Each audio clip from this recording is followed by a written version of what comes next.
Bore da bawb. Gweld bod ambell un ohonoch chi yn gwylio hyd yma. Pobl o'r Wyddgrug, Llywelyn, a Magi gobeithio, Elena yn Prestatyn, Alma Jones yn Mlaen Fawr, Eirlys, Francis, Ardderchog. Mae gennym ni gynulliad bach reit dal mwyn cochwyn yn gwasanaeth y bore yma. Nawn ni ddechrau ar y sul arbennig yma, sul y Pentecost. Pryd ni yn cofio i'r Ysbryd glân ddod i roi bod a bendith i'r eglwys ac i waith yr arglwydd Iesu Grist yn y byd yn gyfan. Dewch i ni gael gair bach o weddi. Yn diolch i ti arglwydd am y sul arbennig yma. Yn diolch i ti am fore newydd braf. Yn diolch i ti arglwydd am dy fendithion sydd yn llifo tuag ato ni. A dyn ni yn cofio arglwydd yn bod ni yn dal dan gyfyngiadau, yn cofio arglwydd bod y fendith di yn llifo ato ni lle bynnag ydyn ni trwy nerth Ysbryd glân.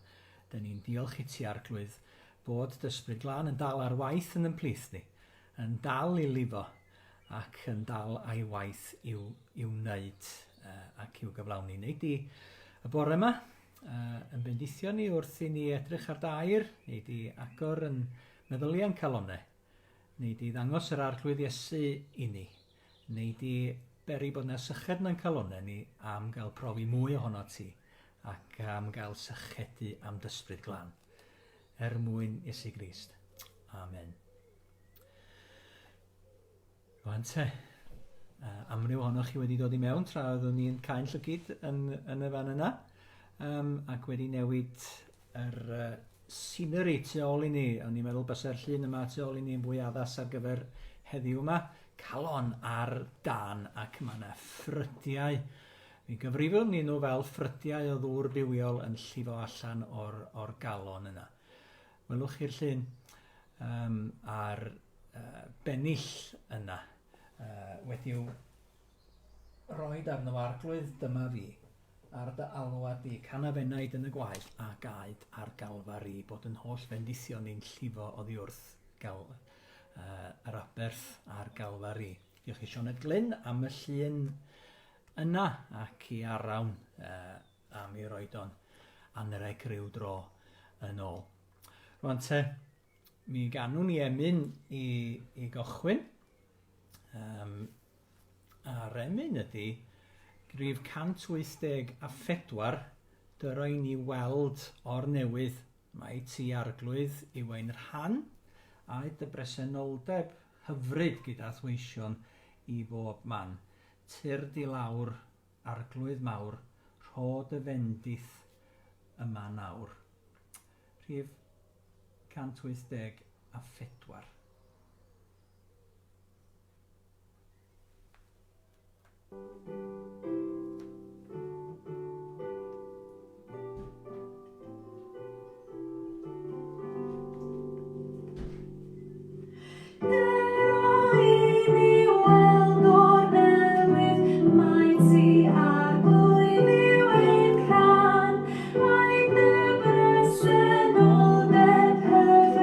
Gyda thweision i bob man, tyr di lawr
te, ydych chi'n clywed bobl? Mae rhain sôn nad oes na ddim clywed sain, ond falle bod yr broblem hefo'ch settings chi ar hwnna. Diolch am gael canu'r emyn yna, deuad yr awelon hyfryd, llifed atom afon bywyd. Ac dyn ni wedi bod yn sôn dros y 2 sul diwethaf yma am weledigaethau'r proffwyd seicadelig hwnnw, Eseciel, yn yr Hen Testament, a dan warchau ac mewn ceithglyd yn Babylon yn dyhau am yr nefoedd newydd ac yn cael gweledigaeth o'r nef newydd a'r ddaear newydd a'r Jerusalem newydd a'r deml yn ei chanol hi. Yn cofio, wythnos dwytha, roedden ni hefo'r esgyr yn sychion yn dod yn fyw yr anobaith yna. Wythnos cynt, yr oedd Eseciel wedi llyncu sgrôl a wedi bwyta gair Duw a'i gael o fel mêl ac yn ei rannu fo wedyn. Rwan te, rhai ohonoch chi heb sain eto chwaith?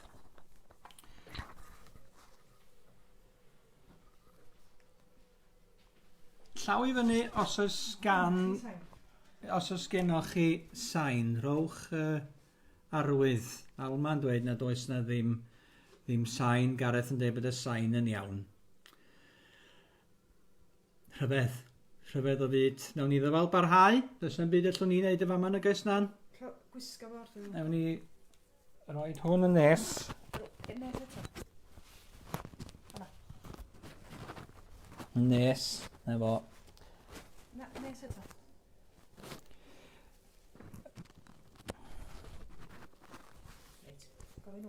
Rwan te, oes bobl yn clywed rwan? Hugh Alun yn clywed y sain rwan? Ac Alma, a Dolly. Francis yn dweud bod y sain yn iawn. Mae o'n dewis pwy mae o'n rhoi sain iddo. Wel, nawn ni ddyfal barhau ymhellach. A dwi am fynd â chi at ddarlleniad o Eseciel pennod 47 i gochwyn, ac yna yr darlleniad cyfarwydd i ni ynglyn â dydd y Pentecost sydd i'w gael yn Actau 2. Mae ne gymhariaeth gref rhwngthyn nhw. Yna ni, mae yna rhan fwyaf ohonoch chi hefo sain erbyn hyn. Medde 3 allan o bob 4 ohonoch chi. Rwan te, Eseciel pennod 47, ac dyn ni ddiolchgar iawn bod Ciran Owen wedi paratoi darlleniad ar yn cyfer ni. A'r darlleniad i gochwyn yn sôn am yr afon yma, y ffrwd sydd yn dod ac yn llifo o'r deml. A'r ffrwd wedi hynny yn mynd yn afon gref lifeiriol ac yn llenwi y ddaear yn gyfan. Ond sylwch o lle mae hi'n dod ac o lle mae hi yn tarddu ac mae hi'n mynd allan i bob man i ddwyn bendith i'r cenhedloedd i gyd. Ewch i chi gael gweld y darlleniad yn y Beibl Cymraeg newydd, ac mae Ciran am ddarllen o Beibl.net. Bore da pawb. Mae darlleniad y bore yma i gael yn Eseciel 47, adnodau 1 i 12, ac yna Actau 2, adnodau 1 i 8. Eseciel 47. Aeth y dyn a fi yn ôl at fy netfa'r deml hun. Gwelais fod dŵr yn tarddu allan o dan drothwy y deml, ac yn llifo i gyfeiriad y dwyrain, sef y cyfeiriad oedd y deml yn ei wynebu. Oedd y dŵr yn llifo ar hyd wal a heol y deml, i'r de o'r allor. Yna, aeth y dyn a fi allan drwy giat o gogledd, a rownd at giat allanol sy'n wynebu'r dwyrain. Yna, oedd y dŵr i weld yn pistillio allan ar y ochr ddeheuol i'r giat. Aeth y dyn allan i gyfeiriad y dwyrain gyda llinyn mesur yn ei law. Mesur oedd 525 metr ac yna fy arwain drwy'r dŵr, oedd i fyny at fytherau. Mesur oedd 525 metr arall ac yna fy arwain drwy'r dŵr eto. Erbyn hyn, yr oedd fyny at fy ngliniau. Mesur oedd 525 metr arall ac roedd y dŵr i fyny at fy nghanol. Yna, mesur oedd 525 metr arall ac roedd yr afon yn amhosib i'w groesi ar droed. Roedd y dŵr yn ddigon ddwfn i nofio ynddo, ond oedd hi ddim yn bosib cerdded drwyddo. Yna, dywedodd wrtho. Ddyn, wyt ti wedi gweld hyn? Yna, aeth fi yn ôl i lan yr afon. Pam gyrhaeddais yna, gwelais fod lot fawr o goed yn dyfu bob ochr i'r afon. Mae'r dŵr yma, meddai wrtho i, yn llifo allan trwy'r dwyrain i lawr i'r dyffryn lle mae'r môr marw. Pan mae'n gwacio i'r môr, mae'r dŵr hallt yn troi yn ddŵr glân ffres. Lle bynnag mae'r afon yn llifo, bydd creaduriaid o bob math yn byw ac yn ffynnu. Bydd llwythi o bysgod yn byw yn y môr am fod yr afon wedi droi'r dŵr hallt yn dŵr glân. Lle bynnag mae'r dŵr yn llifo, bydd bywyd yn llwyddo. Bydd pysgotwyr yn sefyll ar lan y môr marw, bydden nhw'n teulu eu rhwydi pysgota, yr holl ffordd o Engedi i'n Eneglaen. Bydd y môr marw yn llawn pysgod o bob math yn union fel môr y canoldir. Ond bydd y corsydd a'r pyllau o'i gwmpas yn aros yn hallt. Bydd coed, ffrwythau o bob math yn tyfu bob ochr i'r afon. Bydd ei dail byth yn gwywo, a bydd ffrwyth yn tyfu arnyn nhw bob amser. Bydd cnwd newydd yn tyfu arnyn nhw bob mis am fod dŵr yn llifo o'r Eseciel. Bydd ei ffrwyth yn fwyd a'i dail yn iachau. Actau 2. Ar ddiwrnod dathlu gwyl y Pentecost, roedd pawb gyda'i gilydd eto, ac yn sydyn dyma nhw'n clywed sŵn o'r awyr fel gwynt cryf yn chwthu drwy'r ystafell lle roedden nhw'n cyfarfod. Ac wedyn roedd petai rhywbeth tebyg i fflamau tân yn dod i lawr ac yn gorffwys ar ben pob un ohonyn nhw. Dyma pawb oedd yna yn cael ei llenwi ar Ysbryd glân ac yn dechrau siarad mewn ieithoedd eraill. Yr Ysbryd roedd yn galluogi nhw i wneud hynny. Pryd hynny, roedd ei ddewon crefyddol o wahanol wledydd wedi dod i aros i Jerusalem. Clywom nhw'n siarad hefyd, ac roedd tyrfa fawr wedi casglu at ei gilydd i weld beth oedd yn digwydd. Roedd nhw wedi drysu, am fod pob un ohonyn nhw yn clywed iaith eu hunain yn cael ei siarad. Roedd y peth yn syfdanol. Ond nid o Galilea mae'r pobl yma yn dod, medden nhw. Sut maen nhw'n gallu siarad yn ieithoedd ni?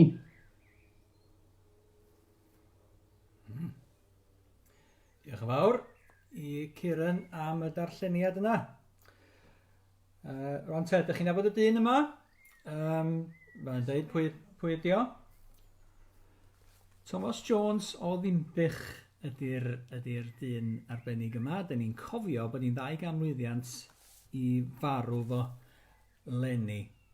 Rwan te, roedd Thomas JOnes o Dinbych o Ceirwys i gochwyn pen ucha yng Ngheirwys ac yna yn yr Wyddgrug a Rhuthun a Pentecost a Dinbych yn ogystal. Mi oedd o cynhired yn yr Wyddgrug a nunlle arall ac mi oedd o ynglyn a sefydlu a chryfhau yr eglwys fechan oedd yn yr Wyddgrug ar y pryd ac ym mhob man arall y buodd o nes i dwyni i fod yn eglwys reit gref erbyn yr amser roedd o'n gadael.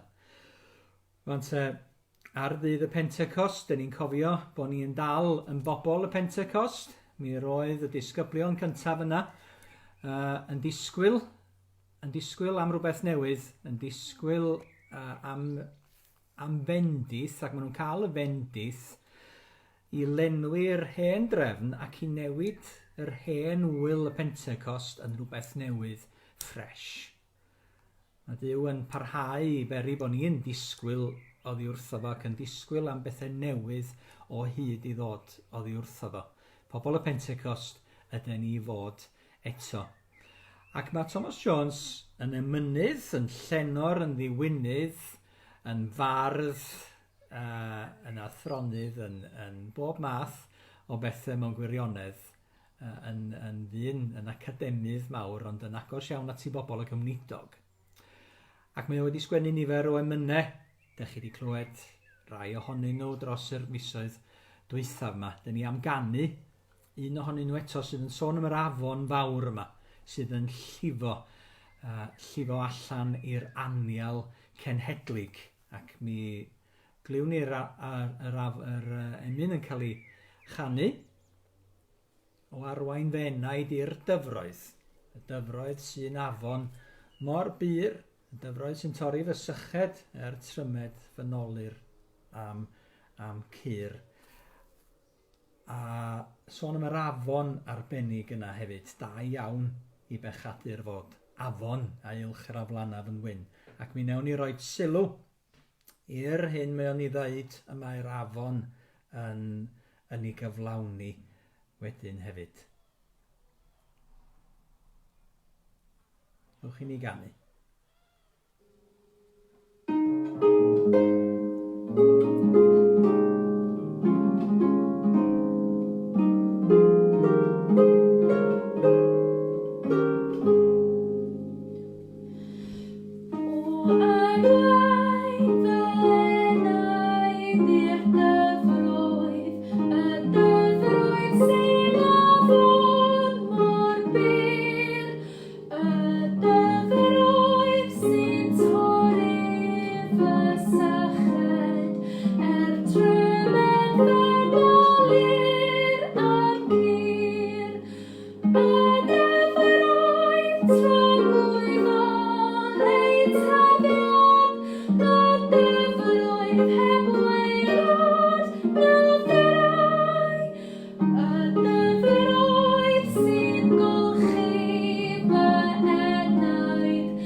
Diolch yn fawr i Chloe am yr recordiadau heddiw eto. Ond yr afon yma, da iawn i bechadur fod afon. Ac mae'r afon yn llifo ac yn llifo fel ac yn ddarlun o'r Ysbryd Glân yn dod â bywyd i bopeth yma hi yn dod i gyffyrddiad a hi, ac yn cynyddu wrth iddi wneud hynny. Mae'r Ysbryd Glân hefyd ar ddydd y Pentecost fel gwynt, a mae o fel tân yn ogystal. Chwythu lle emyn, ac yn goleuo ac yn tanio, ac yn rhoi egni a hyder yn y disgyblion. Yng nghof cyntaf i o afon, mae'n debyg ydy'r haf sych na 1976, pan oedd rhaid i ni fynd yn bychan iawn gyda'n nhad a mam at yr afon Dyfrdwy yng Nghorwen mwyn codi dŵr o'r afon yna i mewn i danc mawr ac yna i lusgo fo nôl i fyny i'r ffarm rhyw 5 milltir i fyny'r ffordd oherwydd yr ydi mor sych ac isio rhoi dŵr i'r anifiliad.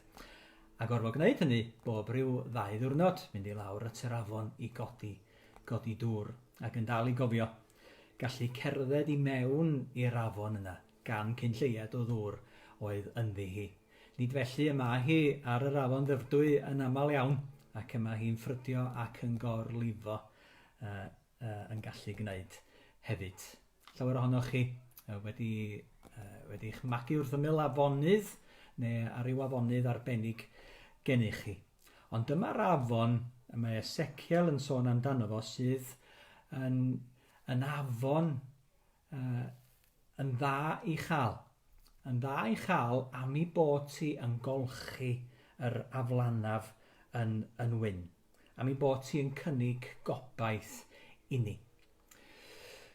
Ac mae o'n sôn, mae Thomas Jones yn ei benillion yn sôn am yr afon yma. Ac yn sôn am ei tharddiad hi.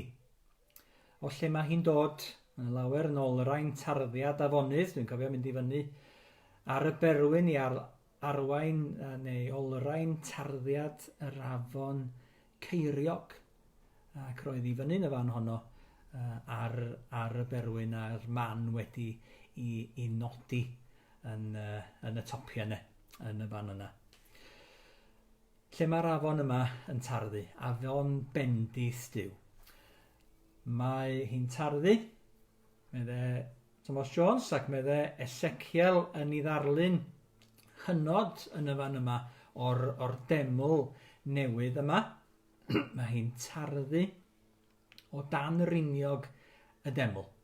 Mae hi'n tarddu yn niw ei hun, yn dod ac yn llifo oddi wrtho ef.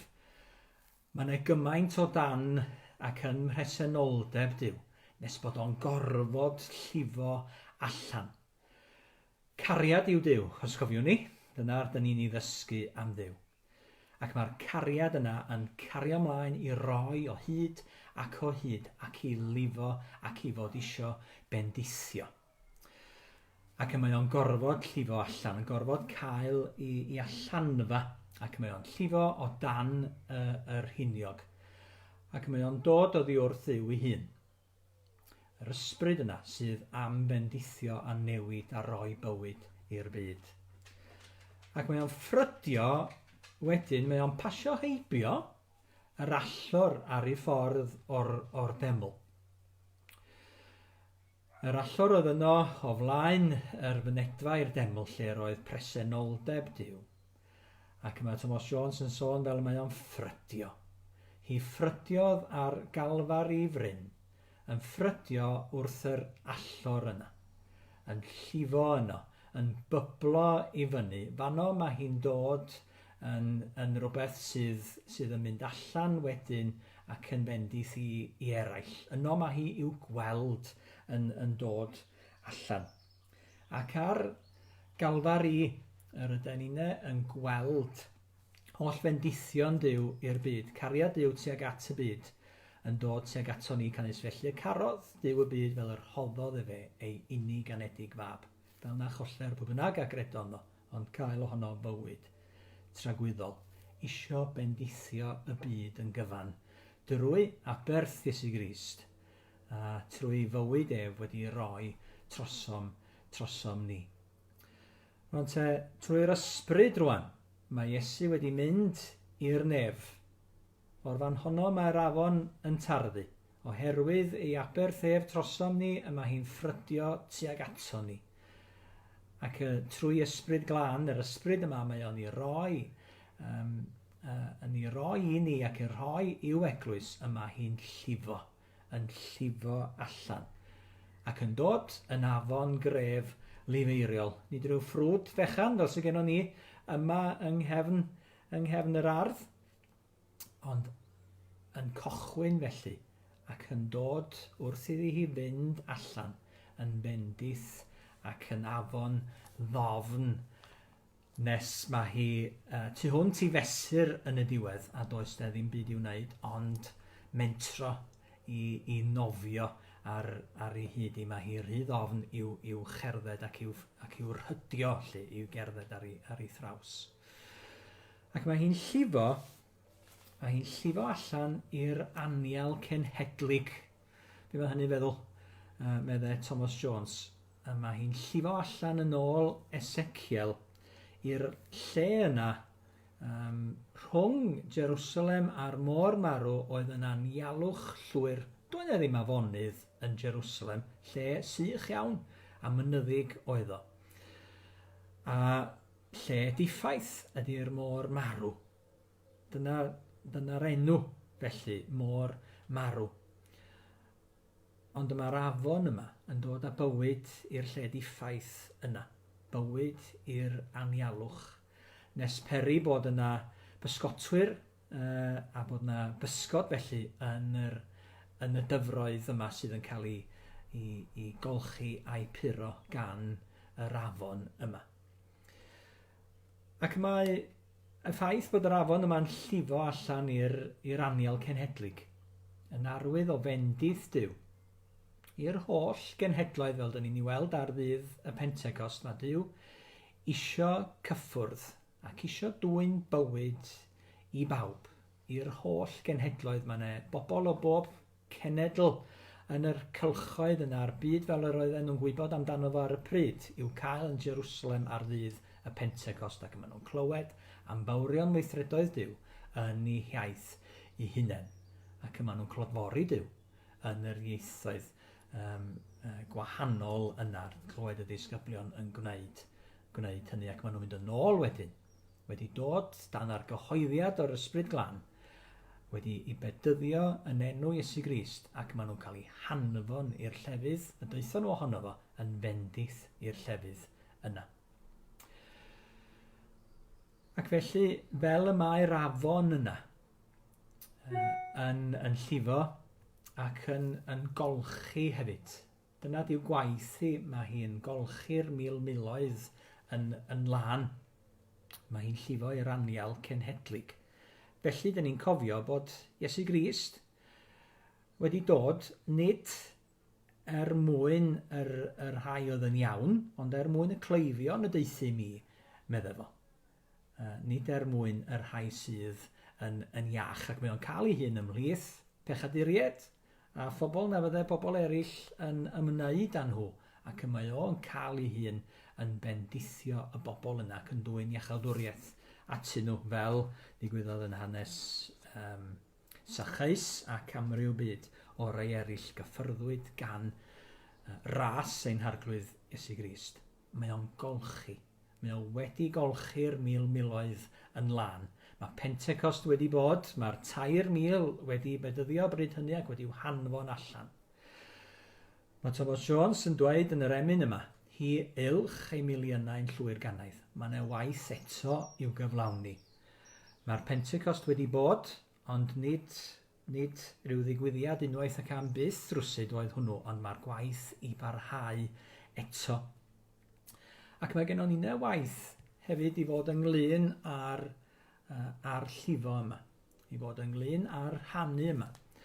Mae Iesu'n dweud bod ffrydiau o ddŵr bywiol yn Ioan 7. Mae o'n sôn am y ffrydiau o ddŵr bywiol yna, sydd i darddu ohonom ni'n hunain os ydyn ni wedi'n cyffwrdd gan ras sy'n harglwydd Iesu Grist, gan ei ysbryd ef, y mae ffrydiau sydd yn dwyn bywyd i lifo ohonom ni'n hefyd. Dyroi mi'r dŵr yma, medde'r wraig wrth y ffynon, sydd yn mynd i bara i lifo am byth. Iesu hun sydd yn rhoi y dŵr yna, sydd yn rhoi ysbryd, sydd yn rhoi bywyd, yn newid yn bywydau ni'na, mwyn i ni'na allu bod yn bendith i eraill yn ogystal. Ac i'r ffrydiau yna lifo allan ohonom ni. Ac mae'r ysbryd ar waith eto yn ymplith ni. Chi sylwch bod Duw isio bendithio y byd drwy ysbryd a trwy i eglwys hefyd.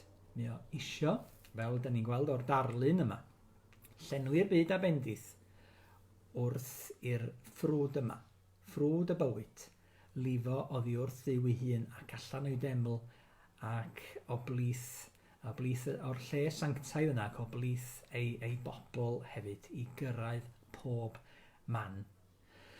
Mae gennym ni yn gwaith i fod ynglyn â hynny, ynglyn â rhannu'r bywyd yma hefo eraill, ynglyn â rhannu gras sy'n harglwydd Iesu Grist hefo eraill o'n cwmpas. Ond i ni gael yn llenwi gan yr ysbryd glân yna yn hunain hefyd, i roi hyder yn gwaith ni, i roi nerth i ni ynddo fo hefyd, ac i fod ar ôl disgwyl wrth yr arglwydd yn y rhai sydd wedi ynerthu ganddo yn ogystal. Ac mi gredwn ni yn y cyfnod yma bod yr ysbryd yn dal ar waith yn ymplith ni, fel y buodd o ym mhob cyfnod o hanes yr eglwys, bod angen heddiw am i'r ysbryd yna lifo, i olchi ac i barhau i golchi miloedd yn lan ac i buro yn bywydau ni a'r gymdeithas sydd o'n cwmpas ni. Dwi'n ni yn debycach i'r arglwydd Iesu ei hun. Dowch i ni, cyn i ni ganu'n hemyn ola, fod yn gofyn i'r arglwydd lifo yn bywydau ni i beri mwy o syched yn calonau ni am brofi o'i ras a'i fendith. Dowch i ni weddio. Dduw ein tad, dyn ni'n syml, yn gofyn i ti am dy fendith i lifo i mewn i'n bywyd ni fwy arglwydd ac i gynyddu y ffrwd y bychan yna arwyt ti yn llifo teg ato ni trwy nerth ysbryd glân i fod yn ffrydio ynom ni'ne arglwydd ac i fod yn dwy'n bendith i eraill. Ac y bydd eglwys diodad i bod ti fel hyn ar y Pentecost yma yn 2000 ac 20 arglwydd wedi i chyfyngu i'r we ac i gysylltiadau fel hyn sydd ddim yn bersonol. Dyn ni'n diolch i ti arglwydd bod eglwys di yn dal ar waith, bod ysbryd di yn dal ymhlith eglwys, a dyn ni'n gofyn arglwydd i ti fod yn bendithio trwy'r eglwys eto ac yn ffrydio i'r llefydd anobeithiol yna yn cwmpas ni, at y bobl yna sydd angen clywed am ras Duw, sydd yr wyt ti am i gyffwrdd i bywydau nhw arglwydd ac i ddwy'n bywyd iddyn nhw.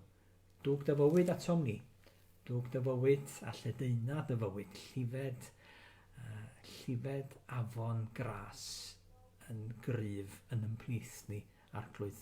Mae'n bod ni'n gofyn y cyfan yn enw Iesu Grist. Amen. Diolch yn fawr i chi. Am rando, gobeithio bod chi wedi gallu clywed yn iawn erbyn y diwedd. Mi newn ni gloi gyda emyn sydd yn sôn am yr afon yna yn llifo hefyd. Yr ysbryd glân yn dod ac yn gofyn ar i'r ysbryd hwnnw ddod. Dych chi eisiau gael gweld? Newn ni weld yr emyn dad y gariad yn glir disgleiria, rhif 228. Trech na'r tywyllwch yn glir disgleiria. Iesu goleini'r byd, cofia ni ne. A dyrod ola i Gymru heddiw, tyrd ysbryd glân rhod y dan i ni, rhed afon gras, teina gariad ar draws y gwledydd, dyrod air a goleini a fydd.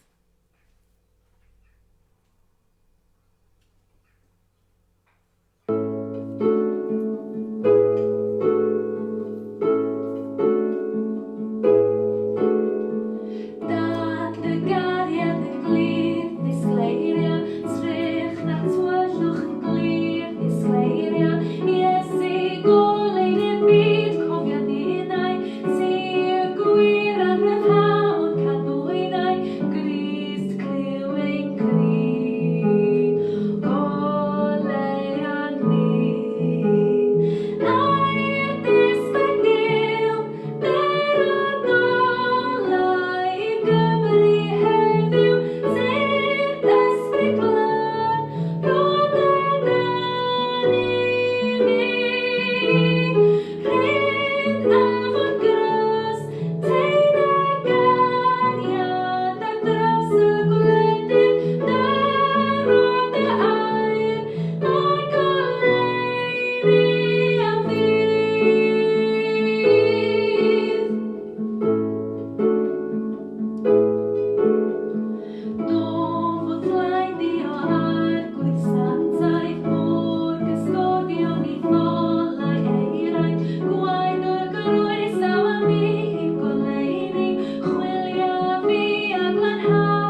dros ben. Rwan ten, dilyn am hanner awr o 11, mi fydd Zoom ar gyfer yr ysgol Sul ar y Pentecost gyda Nan. Da ni yn hiraethu am gael bod efo'n gilydd wrth gwrs. Mae hi'n 3 mis mi fydd hi'n 3 mis Sul nesa ers i ni gael cymyn diwethaf yng Nghapel Bethesda. Mi fydda hi'n dda gallu trefnu i fedru bod efo'n gilydd ar Zoom falle Sul nesa, ac mi awn ni yrru dolen a gwahoddiad i chi fod ac i ni allu gwneud cymyn rithiol rwsyd yn fyr ar y Sul ar ôl oedfa ar Facebook Live rhywben. Rwan te, gan ddymuno, bob bendith arnoch chi, cadwch yn saff ac yn gryf wedi'ch nerthu ganddo ef ac yn dibynnu arno. Dowch i ni rannu'r bendith efo'n gilydd. Gras ein harglwydd Iesu Grist a chariad Duw a chymdeithas yr Ysbryd Glân a byddo gyda chwi oll o'r awr hon hyd byth. Amen.